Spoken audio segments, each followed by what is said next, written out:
Okay, YouTube, it's your girl Z Baby with another video. And in today's video, I'm going to be giving you guys another story time. So this story time is going to be about my life story growing up as a dark-skinned black woman. So if you're interested in listening to this video, keep watching the video. And shout out to all my new subscribers that have subscribed to the channel. I truly appreciate every single one of y'all that has subscribed. Y'all, it's been a long week. I know y'all gonna get on me. I know I've been gone, but you can always catch me on the shorts because, you know, people like watching them. But seriously, I've been waiting for all the packages to come. So I will be doing this, and I got one from Amazon, and I have 2 more to do. So we will be doing some trial hauls this week, and then I have some more stuff. So let's get right into the video because you know the girl can be rambling. So let's go. Okay, so I wanted to do this story time for one reason, because I don't think I ever shared.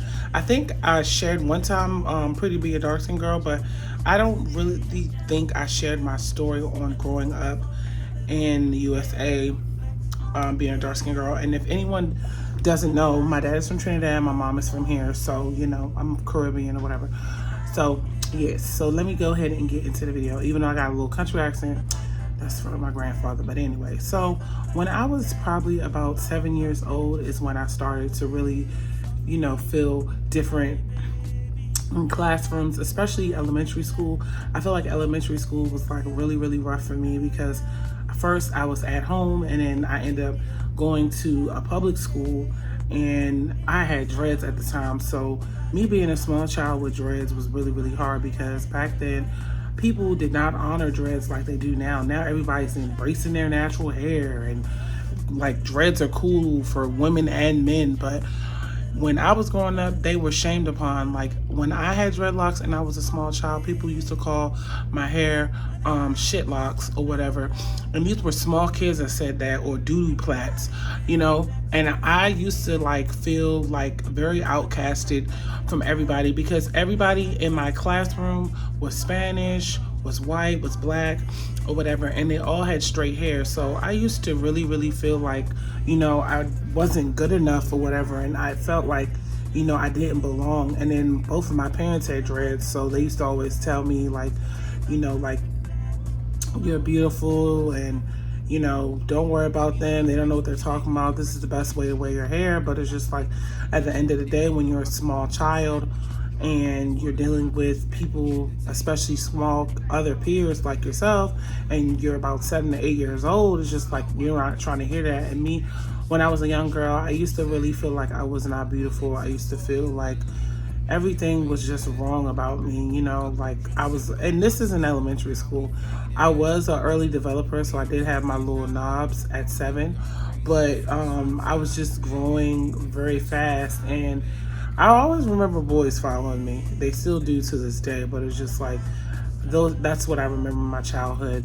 So moving up to middle school, as I started to develop into a woman or whatever, you know, I decided at 13 that I was going to cut my dreads, because I felt like my dreads were just not what I wanted anymore. And it's like, it just wasn't my thing. And my parents were trying to push me, but I was like, you know what, I'm a teenager now, so I just want to wear my hair.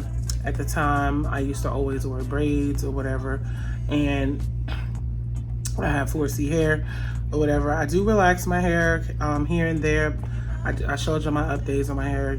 I gotta get my ends clipped, speaking of, but you know, I just used to wear braids or whatever. And I remember in middle school, I always remember boys following me because I was a little thickum, had little titties, had a little booty. I actually had a bigger booty when I was younger. I don't know what happened to this booty. This booty is old now, but you know, I was a little thicker back then. So, you know, I was eating my rice, beans, and cabbage. So, you know, I never really had an issue with guys. Like, if anything, some guy was always kind of be following underneath me. But what I'm trying to say is that, you know, I still didn't feel beautiful. As a teenager, I was going through different things. My body was changing. And then around 13, I lost my virginity. Y'all look at that story time. I'm probably attaching to this at the end of this video. But, you know, my first guy that I lost my virginity to was a Jamaican guy. And he didn't really like me that much. And I didn't really like him that much. We just did the nasty. in all type of ways, and it was not comfortable. Like, I remember losing my virginity, and it was just like I was exposed to a lot of things sexually that I should not been exposed to. I'm not gonna put too much. If y'all want to watch the story time, you can watch my story time on how I lost my virginity, but it was not good. But after that, you know, I started turning into a teenager, and then my hips started growing. I didn't have no waistline at the time. I'm trying to get this waistline back together right now, but I didn't have a waistline at the time. And you know, my hair started getting longer, and I started straightening my hair. And then I felt like when I was like 16, 17, 18, I started, you know, liking myself, because more guys were, you know, calling me beautiful and everything. And you know,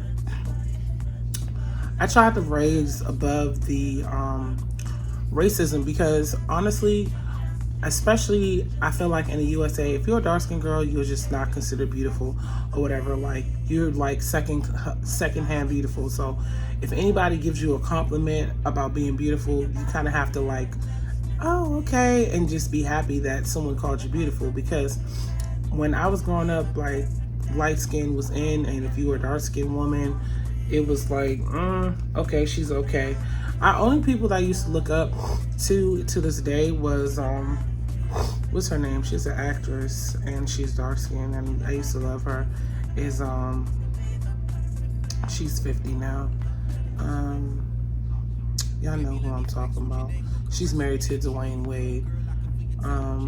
But I looked up to her a lot because she was really, really pretty or whatever. And you know, I just used to always try to like give myself self-confidence, because at the end of the day, who's really going to be in my corner for confidence? Me only. So as I got out of my teenage years, then I was into my 20s. I know I'm moving this story time really fast, but I just want to get to the point. So when I got in my 20s or whatever, that's when I really started feeling myself. I really started embracing my femininity. I'm like, somebody's in the hallway.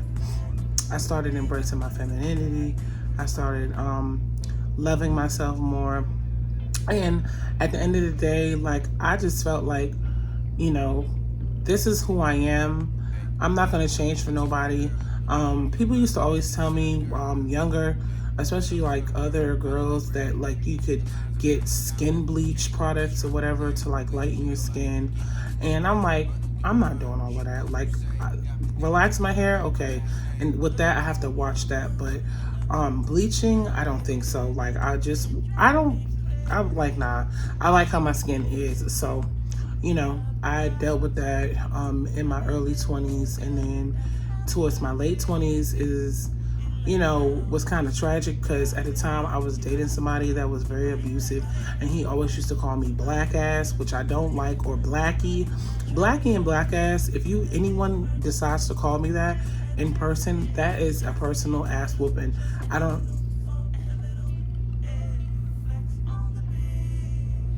swear somebody in my hallway.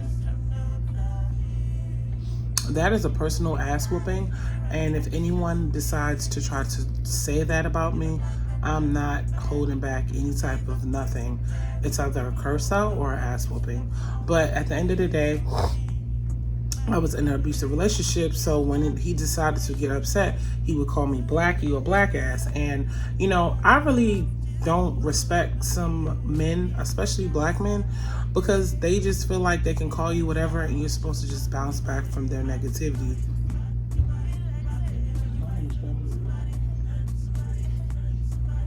And it's like, I'm sorry, y'all.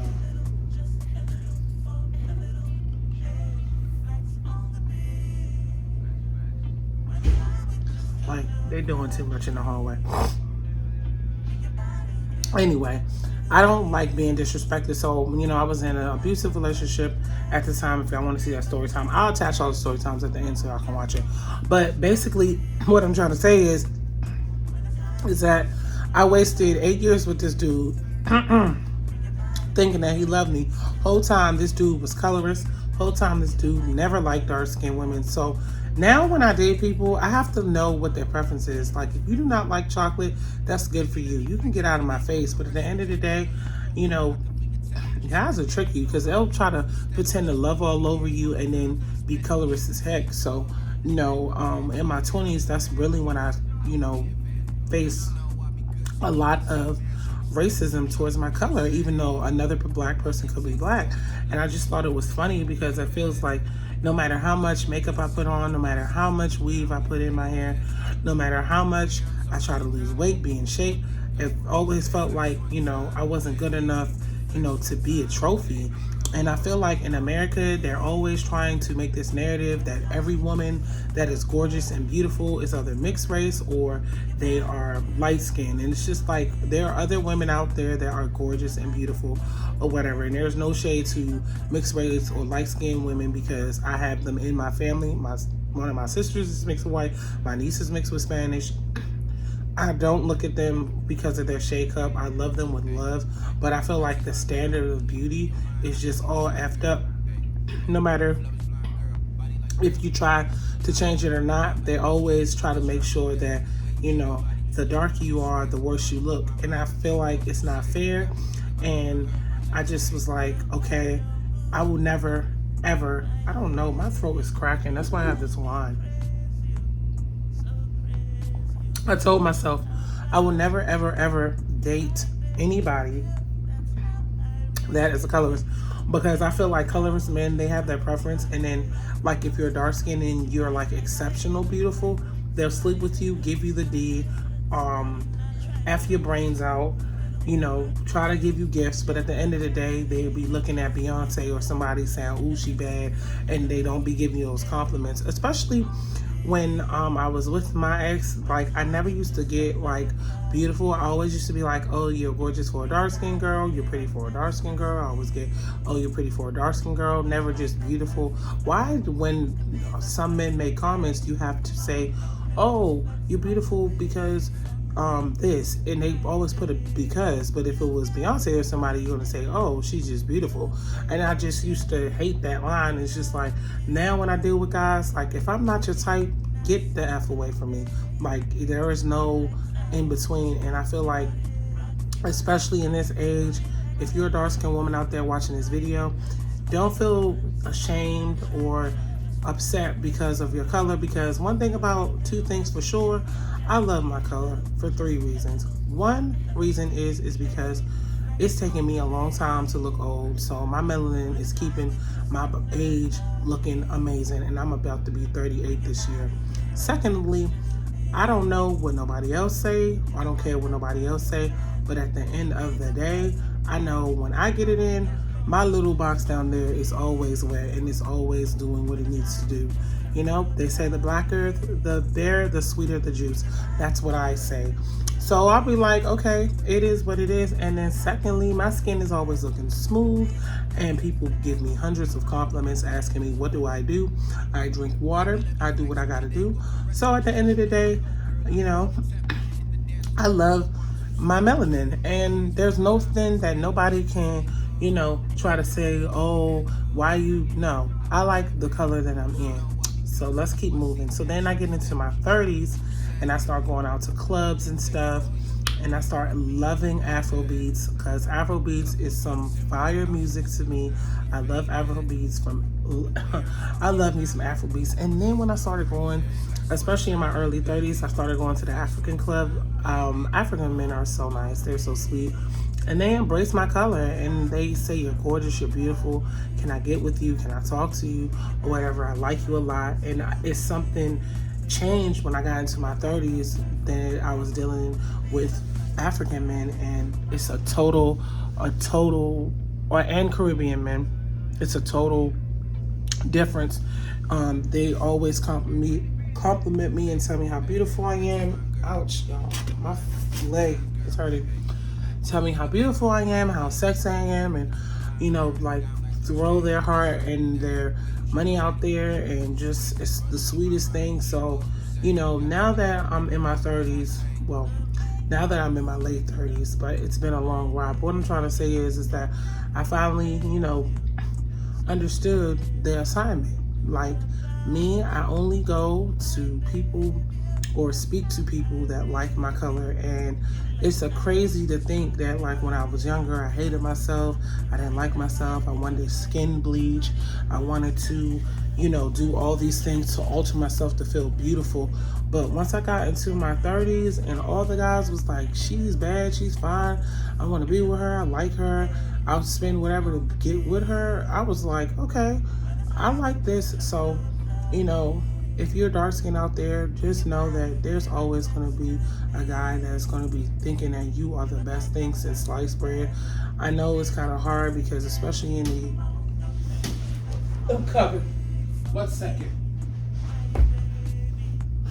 It was like the next day.